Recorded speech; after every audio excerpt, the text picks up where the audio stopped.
Aren't you glad? Glad is what happens when you use Dial soap. Aren't you glad? You just can't buy a better deodorant soap than Dial. Aren't you glad? And that's saying something. Aren't you glad? Aren't you glad? You use Dial. Aren't you glad? You use Dial. Aren't you glad? Aren't you glad? You use Dial.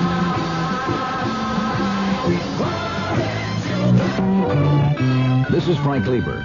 2 years ago, the Russians came to Texas to take on the Dallas Tornado in an international soccer match that drew the largest crowd in Texas soccer history.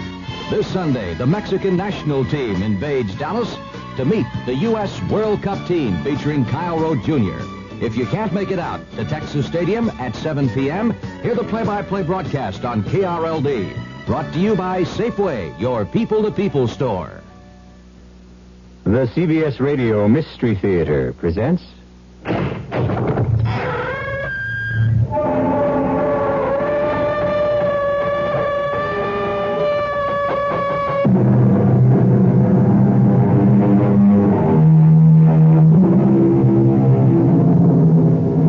in. Welcome. I'm E.G. Marshall. Welcome to the terrifying world of the imagination. My tale is about greed, the lust for gold. It has been said about the hunger for money that it is an overwhelming appetite that feeds on itself and can never be sated. Even the most honorable man can feel the hunger pangs that are caused by poverty. I thought of you trying to make a home for us out of the few dollars I earn. I was wet and tired and angry, and I kept thinking he has so much and locks it away, not even spending anything for his own comfort, keeping it from us who need it so badly. What are you saying, Hans? I'm saying that in my mind a red dot began to form, and it grew and grew till it turned into a word I could read. Hans! That word was kill.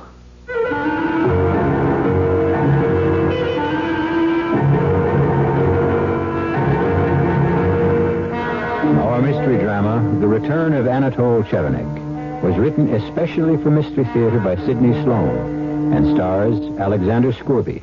It is sponsored in part by Buick Motor Division and Anheuser-Busch Incorporated, brewers of Budweiser. I'll be back shortly with Act One. The Marine Corps Reserves are looking for a few good men to help keep the peace. We're looking for men who understand that nobody likes to fight, but somebody has to know how. We want men who want to see their children grow up in an age of peace. Men who will do more than wish for it. Men who will work for it. Men who don't need the draft to know there's a job to be done. Men who ask themselves what they can do for their country and do it. We're looking for a few good men to stand with the Marine Corps Reserve. No shortcuts, no compromises, no promises except one. You'll be a Marine, and you'll be ready. That's the job of a peacekeeper.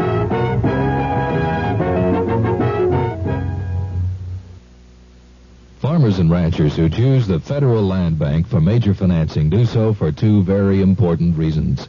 They get a long-term loan, and they get the loan at reasonable cost. A long-term loan at reasonable cost.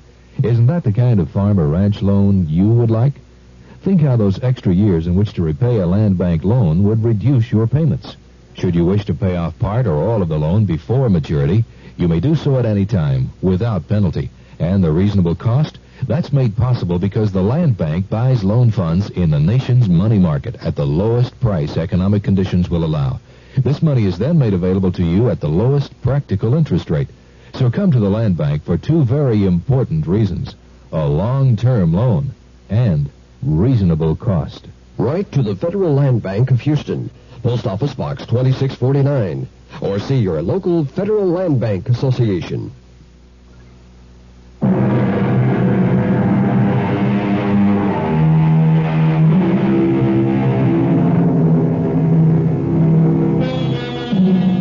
It was a cold, rainy evening in late fall that found Hans Chevenic pressing forward, leaning into the wind, down the dark side street in the poor section of the town where his uncle Anatole lived and ran his junk business.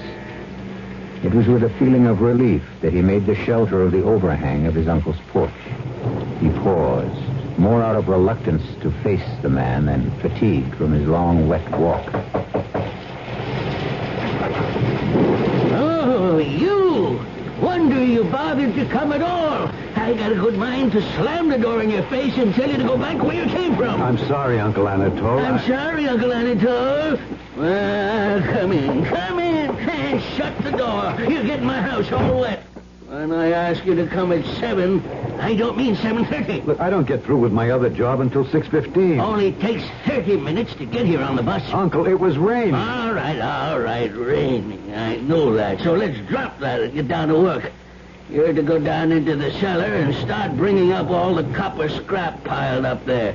Then I want you... Uncle, well, what is it now? Vicky made a sandwich for me. I haven't had my supper yet. Always some excuse to stall. I'm not stalling. Well, go ahead, eat. Don't waste more time talking about it. What have we got there? Just some bread and a piece of cheese. Curse to me that I haven't had anything since this morning. Well, would you share it with me, Uncle? Don't mind if I do. Here. Cheese is kind of stale. It's all we had in the house. Well, it's better than nothing. Uncle, I've been meaning to ask you something. As long as you don't ask for money. That's just it. Afraid it might be. Well, I don't want to hear about your troubles. Got enough of my own. You've got lots of money, Uncle. Who told you that? Who told you? Well, you did. You tell me every time I come here how much you've got. Not exactly how much. No, but you said it's a lot. A lot. A great deal. More than you've ever dreamed of. And it'll all be yours, Hans, my boy. I'm making you my heir. Making? Well, you said it was already in your will. Will? Said maybe I'd leave it all to you, or maybe... You didn't say maybe. You said you were going to give it all to me. I was your only heir. Well, there's still my nephew Jamie to be considered, son of my favorite sister. You said you didn't like him. Never said that. You did. You said you didn't like him because he'd become an actor. Nothing to do with it. Acting is an honorable profession. At least he has a job. More than I can say for other members of this family. Now, look, I've got a job. Shoe repair. Part-time. Can't make a decent living. Come over here, get a few dollars, sponging on your relatives. Well, you've never given me a cent I didn't earn, not a red cent. It isn't because you ain't asked. I've asked you because I needed it, Uncle Anatole. Look, Vicky and I, we've got so little. It isn't easy to beg. I don't want to hear any more of this jabbering. Now that you're finished with your supper, down to the cellar with you. And start bringing up that copper scrap. Get moving. Don't you look at me that way. I know what's on your mind. I can read you like a book. But think of this, Hans, my boy. Before you go too far, you don't know where the money's hid. This is what protects me from your evil intentions. You'd get nothing. Because you'd never find the money. Never.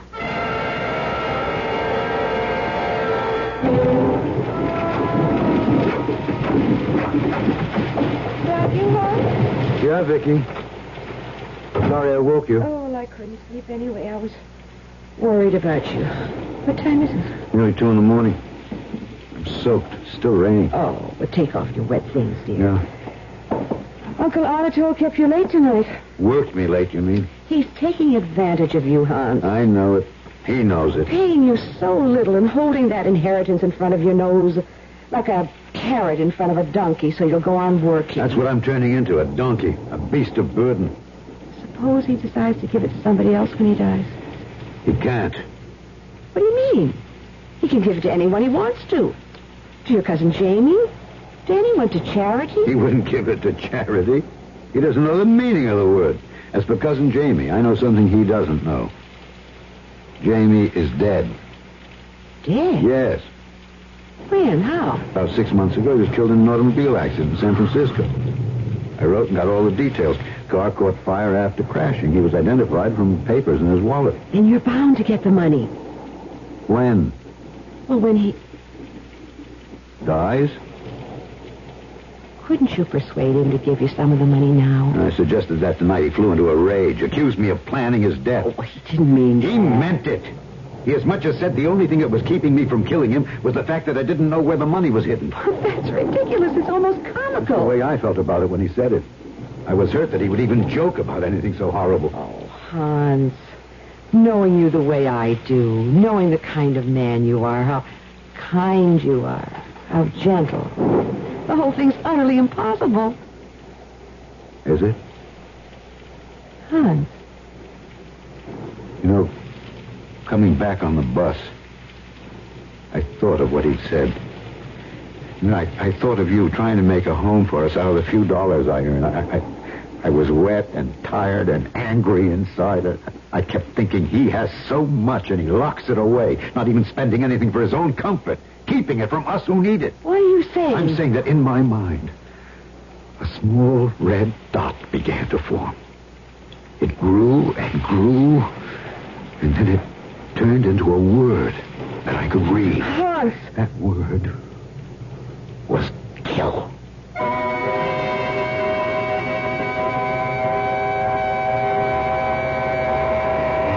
Hello? May I speak to Mr. Crandall, please? Ann Chevenic calling. Miss Crandall? Yeah, I got your letter. I know I'm 10 days late with the payment.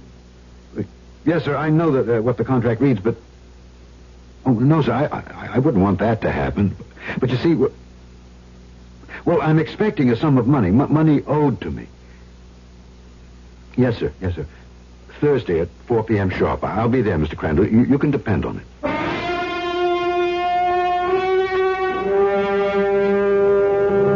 You'd like to see me dead and in my grave so you could have my money. No, I never said that, Uncle Anatole. I can read your thoughts, Hans, and they are filled with hate for me. I am your heir.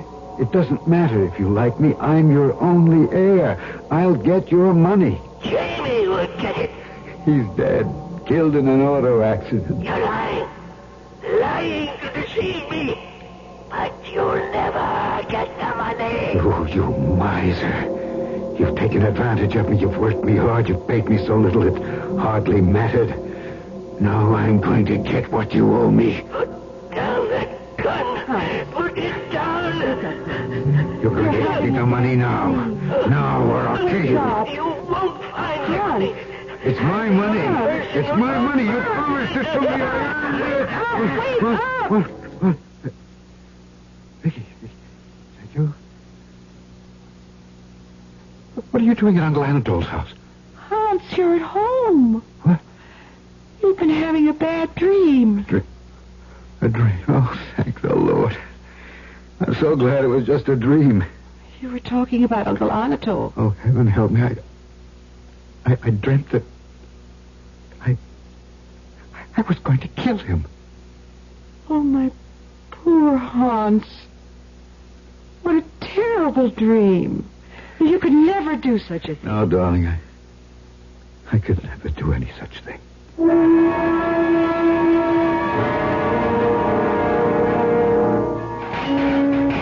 Hans! Yes, Uncle Anatole? Not finished yet? No? How long do you have to stall when I'm not watching you? I wasn't stalling. Well, leave that iron scrap and come upstairs out the cellar. I got something for you to do here. Uncle Anatole, I wonder if you'd mind if I left a little earlier tonight. You can take it off the money with the money I've got coming to me. I don't mind. I don't mind if you never come back for that matter. Work too much for you? No, please. Look, Vicky is sick. She was running a fever when I left. Sure. Here, take your money and get out. And don't bother to come back. What? Oh, please, Uncle Anatole. It's only because I'm worried about Vicky. Sure. Pick up your stuff and get out. You don't believe me. Look, Uncle, I need the work. I'll come early tomorrow There and ain't make... going to be no tomorrow for you, Hans. I don't want to see your face again. But, Uncle... Out, you understand? Okay, I'll go. I'll go. For years you've held the inheritance money over my head to make a slave of me. But now I realize the truth. There is no money. There never was. You've lied to me to get me to work for you. No money, eh? No money, you say? Well, now that I know your true feelings about me, I'm going to show you the money. What? I'm going to show you what you've lost with your suspicions, your nasty, evil suspicions. Follow me. You're not more than 10 feet away from your inheritance. What? That you will never get. Here. Give me a hand with this big chest. Push it. Uncle... Just shut up. Give me a hand with this heavy old chest. Come on. I'm sorry that... Just keep your mouth closed and help me push. Come on. All right. Push. There. That's enough. Now, scrape that dirt where the chest was standing. What? Go ahead. Oh.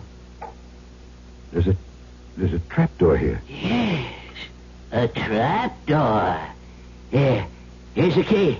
Take it. Now open the trapdoor.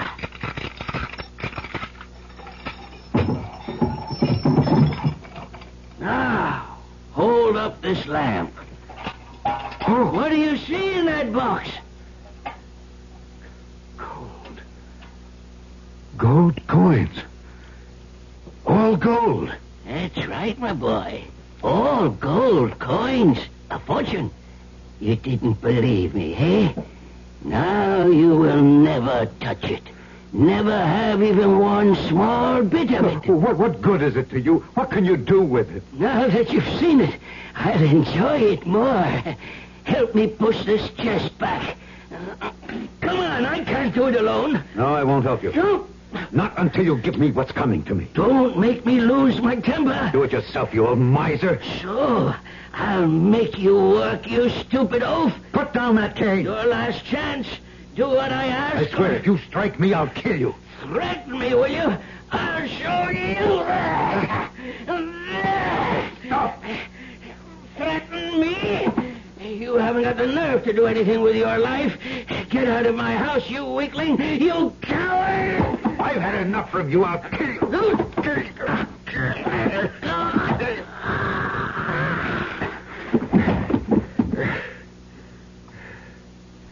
Uncle. Uncle. Speak to me.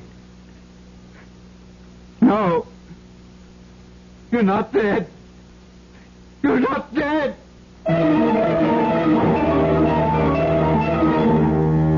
And so the timid rabbit discovers he has fangs and claws. In that moment of decisive action, there was one thing that did not occur to Hans Chevenic. How could he explain what he had done to his wife, who believed in him and trusted him? How could he tell her that he had killed? For, of course, his conscience troubled him. But deep in his heart was a feeling that he had grown. A secret feeling of elation. I'll be back shortly with Act 2. Excuse me, madam. Oh, I'm in an awful hurry. I just wonder if you could answer a simple question So for do me. I. The question is this. What? What happens this time of year? Oh, that's easy. The kids get home from camp. Goodbye. Nope. What do you mean, nope? Nope. I mean, I should know when my kids get home from camp. Well, the answer I had in mind was a tad more general in scope. Well, I gave my answer. Let's hear yours. You know, I'm glad you asked. Are you? You see, what happens this time of year is that Buick dealers are giving particularly great deals on all their 74 Buicks. For a family woman such as yourself, I think a neat little Apollo would be just the ticket. It's small, economical, but surprisingly roomy. And it's a Buick, so it's really quite elegant. You don't say. Uh-huh. Now, isn't that good news? Yes. I mean, that you can get such a nifty deal on such a nifty small car. To be sure it is, yes. To be sure. By the way, where do your kids go to camp? Guam. It's a small island in the South Pacific. Guam. Aren't you glad? Glad is what happens when you use Dial soap. Aren't you glad? You just can't buy a better deodorant soap than Dial. Aren't you glad? And that's saying something. Aren't you glad? Aren't you glad? You use Dial. Aren't you glad? You use Dial. Aren't you glad? Aren't you glad? You use Dial.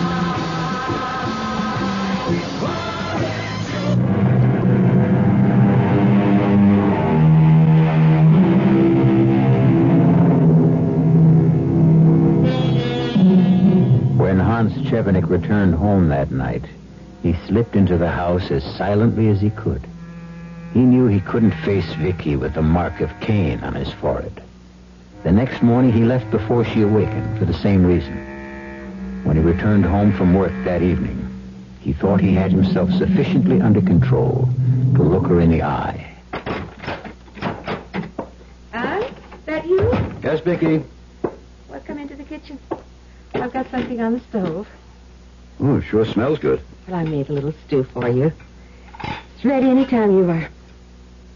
Sit down. Sure. Anytime. Tastes good on a cold, blustery day like this. Vicky, you're putting it all on my plate again. I've eaten already. No, you did the same thing yesterday. Said you'd eaten when you hadn't.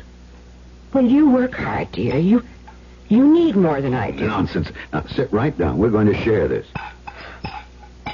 Now, start eating. Oh, Hans. Please forgive me. I don't want to cry. I know, dear. Things have been very tough for the last year or so. But I tell you, they're going to get better. Look, I've had a bit of good luck. Look at this. What is it? What is it? It's a $20 gold piece. Oh, I've never seen one before. The government stopped minting them years ago. They're collector's items now. This little bit of gold worth $20? Worth a lot more than that. I'm giving it to you. A present. A present? Well, what could I do with it? Keep it. Or sell it. It'll bring quite a bit. Well over $200, I think. Hans, where did you get it? I found it. I was on the bus this morning, and I looked down, and there was this little gold glint right under my feet. Did you report that you found it? No. No, I'll go around to the bus company Lost and Found tomorrow and report it. Hey, I almost forgot. I really have some big news for you. I've been offered a new job. A good one. Really? Who offered it? Well, you remember I told you about that Mr. Congrave who came into the shop to have some shoes repaired? Congrave? Yeah. No, I don't remember you mentioning him before. Well, sure I did. He got to talking with me, and he sort of liked me and said if ever I wanted to change my job, to look him up. I can't recall you ever saying anything about it. Well, sure I did. Look, you just don't listen. So, anyway, he walks this morning and says he's been thinking about me for a long time and that a good job has just opened up with his company in Arswell. I'd be a foreman in charge of about 25 men. Hans, this whole thing is sort of I don't know, it's come so fast. Now, listen to me, Vicky. We've had so much bad luck that you're afraid to believe the good luck. This Mr. Congrave liked me, and he's offered me a chance. But he doesn't even know you. Just talked to you that once. He had a hunch about me. Honey, look, let's not turn this one good thing that's happened to us into a question and answer game. Now, there's only one thing about the job you might not like. I'm going to be away from you for a couple of months until the job is set. You understand? Well, if that's the way it is, that's the way it has to be. Oh, come on. Let me see a smile on your pretty face. That's better. Things are going to be all right from now on. Trust me.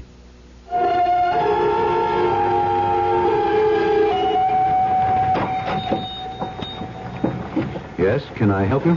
Oh, are you Mr. Chevenic? Anatole Chevenic? No, I'm his nephew, Hans. Well, this is Anatole Chevenic's house, isn't it? That's right. He in? I have a registered letter for him. Has to be signed. No, he's not in. In fact, he's left. He's left the country. Oh.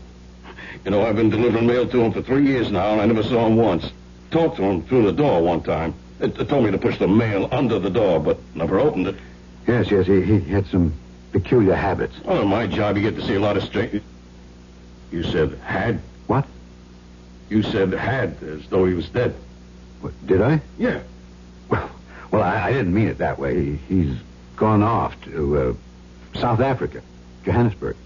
Spent most of his early life there, you know. He felt he was sort of, well, going home, so to speak. The letter. Letter? Yeah. Registered. Reason I came. Got to be signed for. Well... Guess you could do it. Well, I don't like signing his name. Oh, just sign your own. That'll be all right. Right here. Okay. Thanks. Here you go. Have a good day. Thank you. Oh. Damn. Gotta watch myself. That was a bad slip. I wonder if he was suspicious. Oh. Hello? Hello. May I speak with Anatole Chevenic, please? Well, he's not here. What do you mean he's not there? He's gone. He's left the country. Gone? He didn't say anything to me about leaving. I spoke to him just 2 days ago. Well, yeah, it was all very sudden. He left probably after you talked to him. Very strange. He said nothing about any plans to go away. Where did he go? Africa. South Africa. What? South Africa? Yes. You see, he'd spent the better part of his early life there, Johannesburg. I never heard that. Who are you? I'm his nephew, Hans Chevenic. Oh, Hans Chevenic. Yes. Well, I was really looking for you when I called here. Well, looking for me? Who is this? Surely you can't have forgotten so soon. I thought you would be in Oswald this morning, starting on your new job. What? How did you know? Oh, you must have spoken with my wife. She expected me to be there. As a matter of fact, I would have been there if it hadn't been for the sudden departure. Of Uncle Anatole? Yes, it sort of changed my plans. Strange the way you said that. What? Sudden departure. Well, what's so strange about that? It's a common expression. It is also used when speaking of someone dying. Suddenly. Not at all. Not at all. Sudden departure, sudden death. See what I mean? Well, I never use it that way. I meant my uncle left the country. He went away. Yes, of course. Well, to get back to the reason for my call. When may I expect you in Oswald? What? Expect me in Oswald? Or have you given up the entire plan? Who are you? Who am I? Yes. Surely you must be joking. I'm your new boss, George Congrave.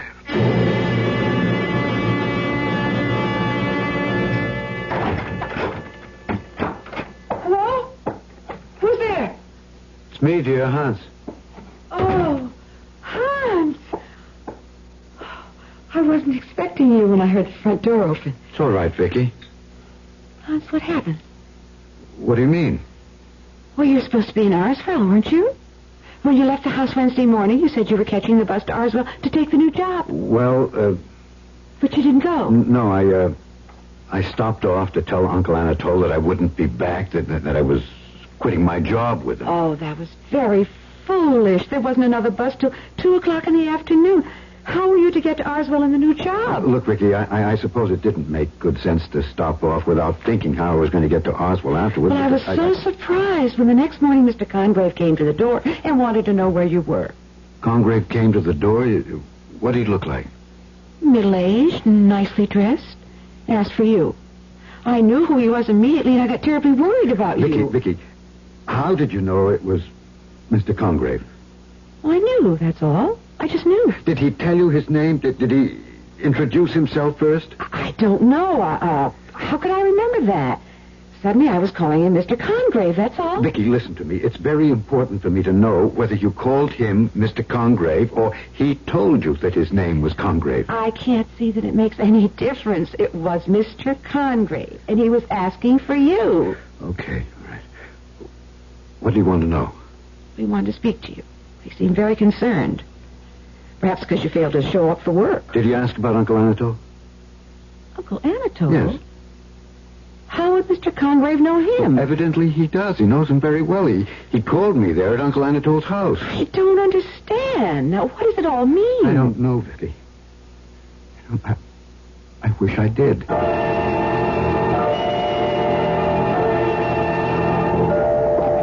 that the house? Yeah. Well, it isn't in very good repair, is it? Uncle Anatole never would spend a cent if he could help it. Here, up these stairs. Hans, shouldn't we knock? There's nobody there. Uncle Anatole couldn't answer. He's gone away. The place is a mess, isn't it? Pretty bad. Wait till I put the light on. I'm glad I decided to come back here with you. I'll be able to get some semblance of order restored. Is Uncle Anatole selling this house? I guess so. He said he wasn't coming back. Then it makes sense to clean it up. Better chance of selling it. You wanted me to come here with you, didn't you, Hans? Well, I didn't want to come alone, Vicky. Now, just a broom and a bucket and water, and I'll start. Have any idea where he keeps the cleaning things? No, dear. You'll just have to search around till you find them. I'm going down cellar for a while. All right, Hans. Oh, Hans. What is it, Vicky? What have you done about Mr. Congrave? What do you mean? Well, what about the job? You were supposed to start 3 days ago. What will Mr. Congrave think? I don't care what he thinks. Now, look, please stop asking questions, Vicky. All you do is question me. But I don't understand what's going on, Hans. Neither do I. But there's something in this house. Still here. And it belongs to me. And I'm going to get it.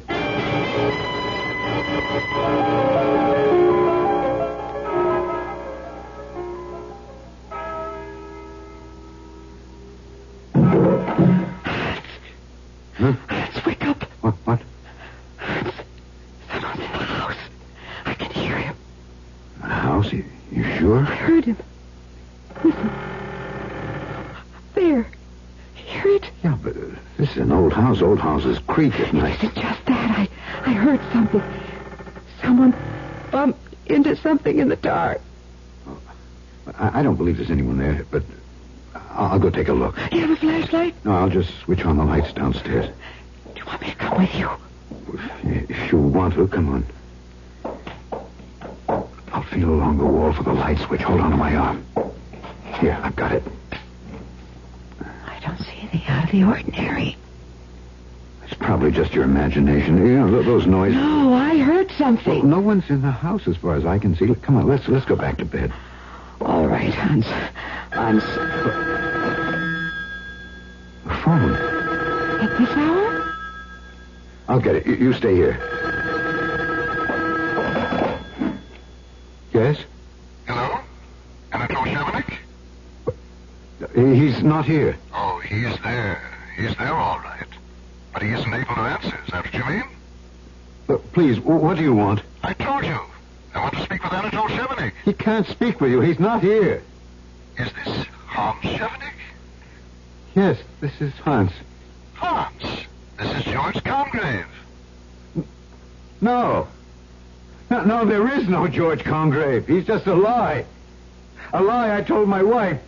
There is no George Congrave.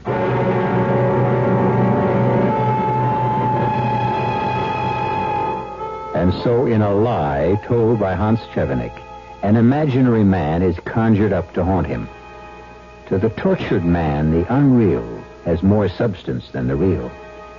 With the guilt of a murder on his conscience and his fear of the apparition that follows him relentlessly, can his mind stay in balance?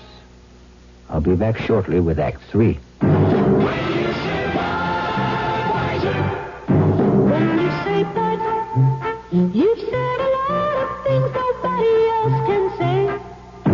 When you say Bud, you've gone as far as you can go to get the very best. When you say Bud, you've said the word that means you like to do it all. When you say Bud, it means you want the beer that's got a taste that's number one. When you say Bud, you tell the world you know what makes it all the way. When you say Bud, you say you care enough to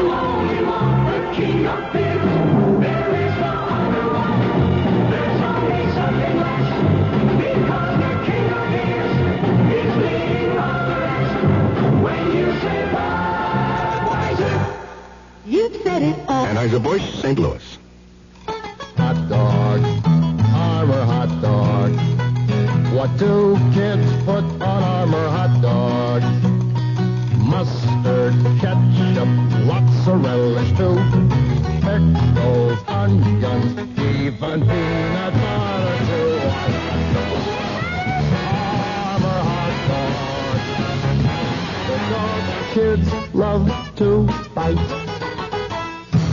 KRLD and 92K are now accepting applications for our Broadcast Scholarship Program. This spring's scholarship winner will receive a complete course in broadcasting, including announcing and engineering, at Elkins Institute here in Dallas. The program is open to any man or woman interested in broadcasting as a career. For application details, call the Scholarship Coordinator at KRLD, 634-1080, during business hours. That's 634-1080.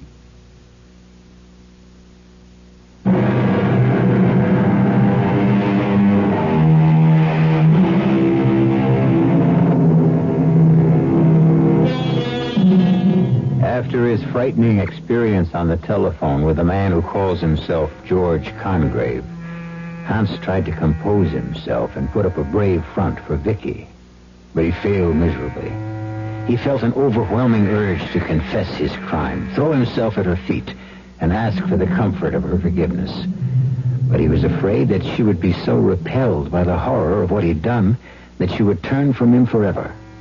He got out of bed and paced the floor. Hans, Huh? What, Vicky? don't you want to talk to me? No. Come here, Hans. Sit on the bed, please. Oh, Vicky, what's the point of talking? All that complicated story about the job in Arswell. Lies. And about Mr. Congrave. Lies. There's no such person. It's just a name that came to me. I used it, that's all. But I met him.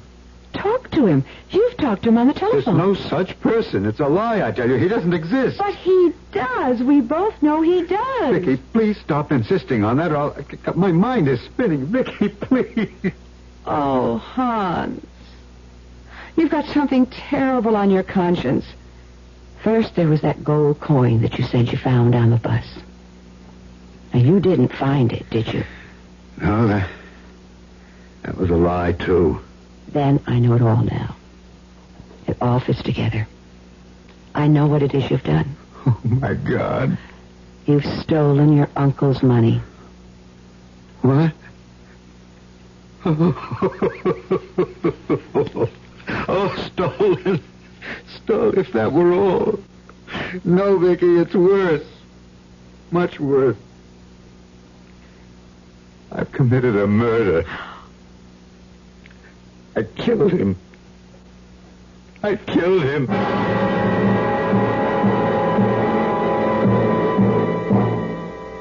Vicky? You still here? Of course, darling. You must have fallen asleep. But what are you doing here? What? Look, I told you everything. And you're still here. I thought you'd... Run? Run away from you? Vicky, I wanted to tell you sooner, but I was afraid I'd lose you. You don't have much faith in me, do you? I love you. And I would fight for you and stay with you no matter what you'd done. Even murder? You haven't committed a murder. Vicky, You just think you have. It's all confused in your mind. You remember your dream? You dreamt you'd killed your uncle. Yes, but It was Vicky... just a dream. You remember you woke up and said, "Thank God it wasn't true." But, Vicky, it came true. That dream came true. I strangled him. Then I took his gold, and I put him in the hole and pushed the big chest back over the trap door. Hans, you were dreaming. No, I wish I were. No, I did it. Listen to me. Now, try to control your thoughts. Just say to yourself, it never happened. Oh, Vicky. It never happened. You just imagined it or dreamt it. It happened. I killed him. I pushed him into the trap in the cellar floor, and he's still there. He's still there. Hans, Did you move the chest away by yourself when Uncle Anatole said he would show you the money? Well, no, we both pushed. It was too heavy for me to do alone. Then I opened the trap with the key he gave me. And I saw the gold. I couldn't believe my eyes. And he laughed. He told me that was the last time I would ever see it, that he was cutting me out of his will. Then after all that, he commanded me to help him push the chest back over the trap. And then you struck him? No, he struck me with his cane because I refused. Look, here it is, this broken cane. He broke it on my back. There's dried blood on it. My blood. I begged him to stop it. He just kept hitting me as though he'd gone mad. Finally, I grabbed him. I thought to stop him. I didn't even realize what I was doing. I hated him. I loathed him. And I was strangling him. When I let go of him, he was dead. And then you took the money? Yeah, I hid it in another place. I had better use for the trap. It was to be Uncle Anatole's grave. I pushed him in. I closed the trap door and pushed the big chest back over it. Hans, there's only one way to find out. You mean move the chest and look into the hole? No. It's the only way. No, I couldn't look at his face again. If he's not there, it means you never killed him. No, if he's not there, it means he's still alive, and that's more frightening than his being dead.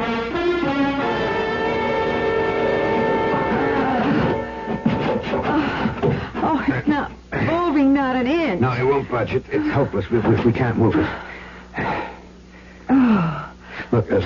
Look, maybe I can use this big iron pipe. If I can get it under the edge of the chest and lift it, using it for a lead. Here, give me a hand. Grab the other end of the pipe while I shove it under the edge. There. Now, let me get the other end and lift. We moved several inches. Here. Again. Again. Only a few inches more, Hans. There we go. Oh, it's off the trap door. Hans, the key. Have you got the key? It's not locked. I never locked it. Open it. What? Hans! He's gone. Anatole is gone. Hans, we can't stay here in this house any longer. What can we do? Where can we go? We can go to the police. No, not the police. You did kill Anatole, and I still doubt that. You did it in self-defense. No, it was premeditated murder. It was on my mind for months. Hans, darling, don't condemn yourself. I killed him for his gold. Why don't you go to the police and tell them how he was beating you with his cane? I'll be convicted. Life imprisonment. Oh, Vicky. Hans, look. What? Where? Those muddy footprints across the floor. They're still wet. They are. Someone's been here while we were down in the cellar. Maybe he's still here. Vicky, work your way toward the back door. Yes. You too. Open up! What? Open up! I know you're in there, sniveling mouse. Open up or I'll beat you in an inch of your meat. It's him. It's Uncle Anatole. I told you he wasn't dead. He's dead. He's dead. He's returned from the dead. Get out, Vicky. Run, please. I'll get help. Get out of here. How long are you going to bar me from my own house? Let me speak to him, Chevenic. Perhaps I can make him listen to reason. Listen to reason? My stout cane will make him listen. Oh, but that's in the cellar where he buried me in the trap. Oh, good. You stay here, Anatole. I'll go around and slide break away and get in. Good idea, Conrad. Break this one. No, stay out. Well, my dear Hans, at last we meet face to face. Why do you keep your head down? Afraid of me? No. Go away, please. Shall I open the door and let your uncle in? No, please. Come. That's not very hospitable of you, considering it is his own house. Please don't let him in. He is in, Hans. In the hole you put him in after you killed him. You did kill him, Hans, and stole all his money. That's true, isn't it? Yes, I confess it's all true. Look up. Look at me. There, that's better.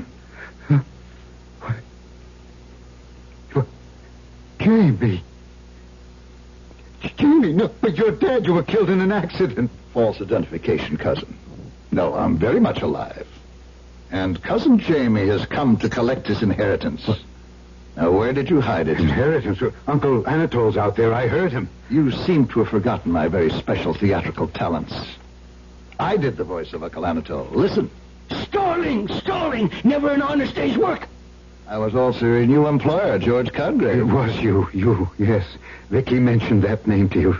Told you everything. That's how you knew. And now I want my money. I knew Uncle had the gold hidden someplace. I came here to find it. But I found that you had been here ahead of me. I could see where the chest had been moved in the cellar, and that's where I found our dear, dear dead Uncle Anatole. In the trap. Now, I know you have the gold, and I want it right now. It's mine. It was to be mine, he said. Do you want me to produce the body of Uncle Anatole? I can, you know. And you'd go up for life. But no buts. Give me the money, and I'll keep my mouth shut. I had no love for the old skinflint either. I just want my inheritance. Nothing I can do? Nothing. Just take me to the gold. All right, come with me.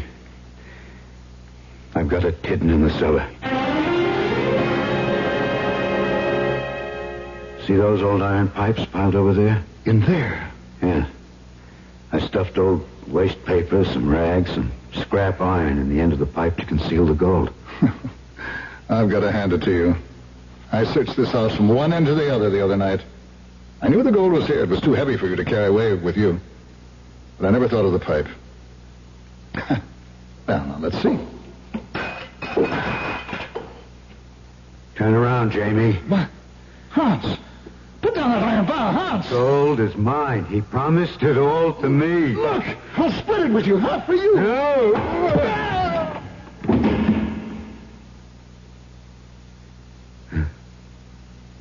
It's all mine. All mine now.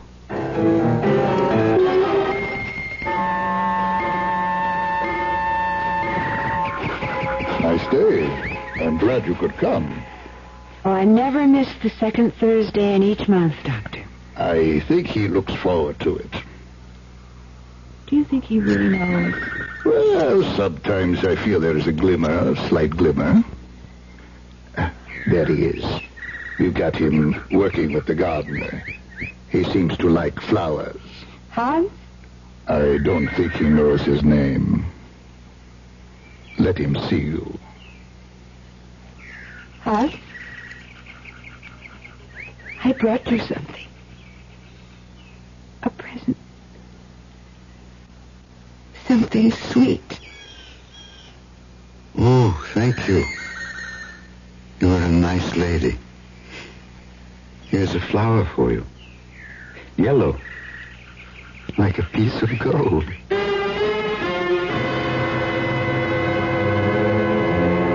Hans Chevenic had been walking on the narrow line between sanity and insanity, and had finally fallen into the abyss. He remembers only one thing, stronger than anything else, stronger than memory, stronger than life, the glint of gold. I'll be back in a moment. Who knows how to help you solve your shopping problems? Your Better Business Bureau knows. I saw this perfectly darling mirror in the showroom, so I bought it. But when the truck came, they delivered this thing I never saw before. Now what am I going to do? I'll tell you what to do, madam. But who are you? I'm the man from the Better Business Bureau. Now, the first thing to do is to call the store manager and tell him what happened. But in the future, when your merchandise is delivered, you should examine the item before the delivery truck leaves. And if it's to be delivered from a warehouse, have a clear understanding with the dealer that unless it is the same as the sample shown to you, you will not accept it or pay for it. Oh, thank you. Just part of my job, madam, to help people with their shopping problems.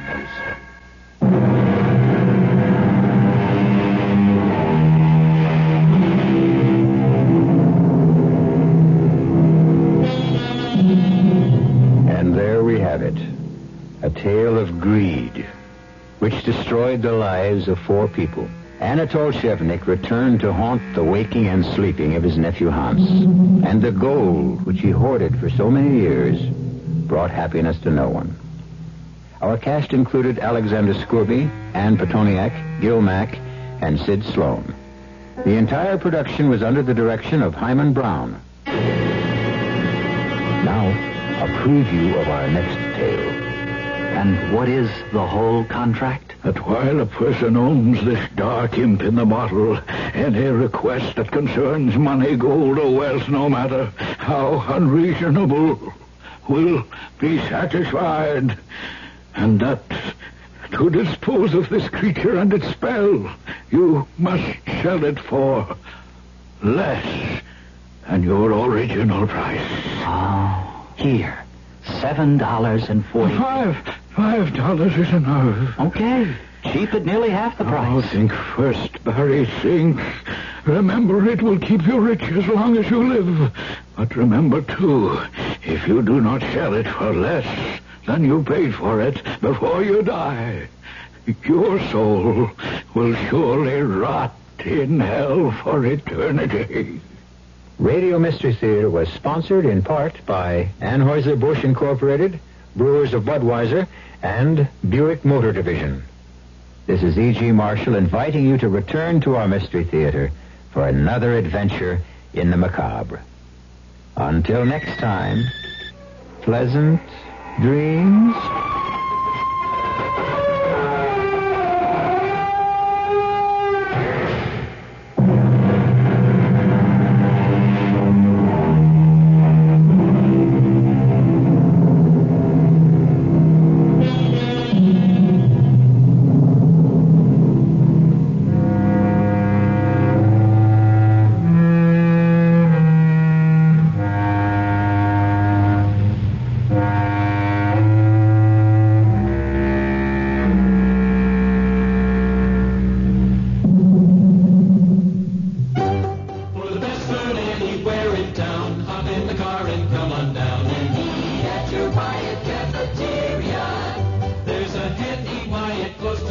The food is great. And thrifty, too.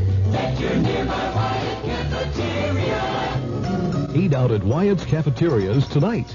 There's one in your neighborhood. It's the goodest. It's cheaper than eating at home. Eat at your nearby